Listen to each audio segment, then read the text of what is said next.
Paz do Senhor, estamos aqui mais uma vez para falar da palavra de Deus. Estamos trabalhando no livro de Atos, esse livro maravilhoso, que tem tudo para ensinar a mim e a você. Ontem terminamos quando Pedro viu o batismo com o Espírito Santo na casa de Cornélio, ele e aqueles irmãos que foram com ele. Aqui vamos trabalhar no capítulo 11, quando ele retorna. O tema na Bíblia diz: Pedro explica-se para a igreja. E eu coloquei aqui no tema: temos compromisso com as autoridades eclesiásticas. Se você é líder, se você trabalha na igreja, se você também não é líder, mas é membro da igreja, você tem responsabilidade com o seu pastor. Porque ele também tem uma autoridade acima dele, que ele também deve responsabilidade. Nós temos que dar nosso testemunho. Nós temos que ter testemunho diante da sociedade e qualquer coisa que acontecer, explicar, se for algo que envolva a igreja. Por quê? Porque isso é compromisso. Você tem compromisso com sua faculdade, com seu trabalho, na sua igreja, no seu lar. Então, você tem que ter compromisso na igreja. Tem gente que diz assim: o pastor não manda em mim. Não, não manda na sua vida. Mas tem a igreja que representa ele, que é o pastor, e a gente como membro. Então, nós temos que ter atitude de crente e saber andar e saber se conduzir. E ter compromisso com Deus, com a igreja e com o pastor. Veja que aqui diz: Pedro explica para a igreja. Por quê? Porque eles não era comum. Com certeza a igreja da época tinha seu estatuto, porque Jesus diz lá em Mateus que ele veio para cumprir a lei. Então, a igreja tinha estatuto. Todo lugar tem que ter ordem, tem que ter leis. E eles não iam entender como é que Pedro foi na casa de um homem incircunciso, um homem gentil. Mas a verdade vai em todo lugar, não é verdade? Então, temos compromisso com as autoridades eclesiásticas. Atos 11, do 1 ao 18. Se você vai ver pela manhã, bom dia, ou boa tarde, ou boa noite. Vamos ouvir o que o Senhor tem para nos orientar?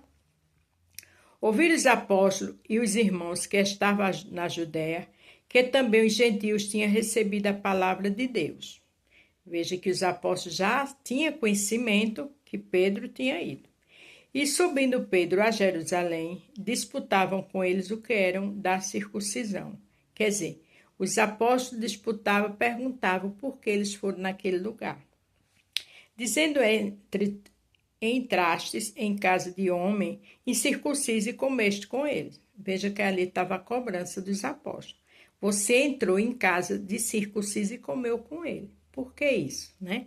Eles queriam uma explicação, porque diante deles não era comum isso. Dizendo: entraste em casa de homens incircuncisos e comeste com eles. Mas Pedro começou a fazer-lhe uma exposição por ordem, dizendo: estando eu orando na cidade de Jope, tive num arrebatamento de sentidos uma visão, via um vaso como um grande lençol que descia do céu e vinha até junto a mim. E pondo nele os olhos, considerei e vi animais da terra, quadrúpedes, feras e répteis e aves do céu.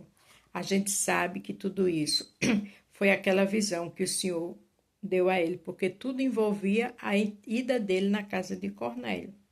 E veja que ele começou a contar tudo do início. Porque verdade é verdade em qualquer lugar do mundo. O crente não anda com mentira. O crente não anda com meias palavras. A Bíblia diz que a nossa palavra é sim, sim, não, não. O que passa disso é do maligno. E Pedro tinha responsabilidade. E ele estava ali explicando e dando satisfação aos apóstolos e ao restante que não tinham conhecimento do que tinha acontecido. Ouvi uma voz que me dizia: levanta-te, Pedro, mata e come. Mas eu disse: de maneira nenhuma, Senhor, pois nunca em minha boca entrou coisa alguma comum ou imunda. Mas a voz respondeu-me do céu, segunda vez: não chames de do comum ao que Deus purificou. Veja que os apóstolos queriam explicação porque eles não estavam aceitando aquilo. Afinal de contas, era um gentil. Mas o Senhor quebra paradigma. O Senhor manda você pregar em algum lugar, não discuta. Se foi Deus, vá. Porque o Senhor se responsabiliza. E depois você vai com a verdade. E é com a verdade que você vai ser honrado ou honrada. Sucedeu isto por 3 vezes, e tudo tornou a recolher-se ao céu. E eis que, na mesma hora, pararam junto da casa em que eu estava 3 homens que me foram enviados de Cesareia.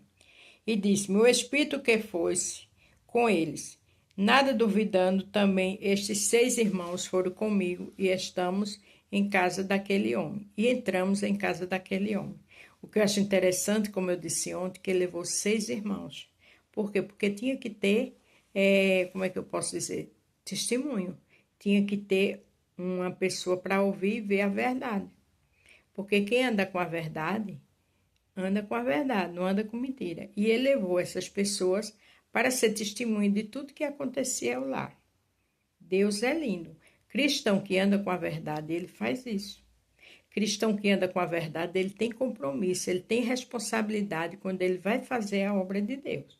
O Senhor mandou sim, mas nós temos que ter entendimento, discernimento para saber como vamos fazer.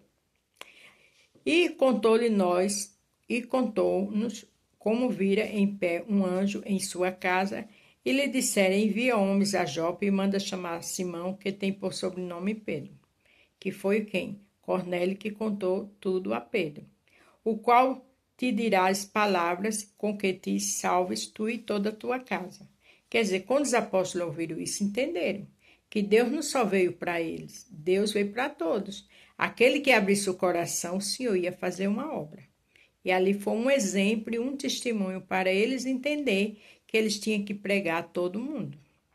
Quando comecei a falar, caiu sobre ele o Espírito Santo, como também sobre nós ao princípio. Lembrei-me do dito do Senhor quando disse: João certamente batizou com água, mas vós sereis batizados com o Espírito Santo. Veja que imediatamente Pedro lembrou da palavra. Porque quem anda com a palavra vai entender o que é de Deus e o que não é.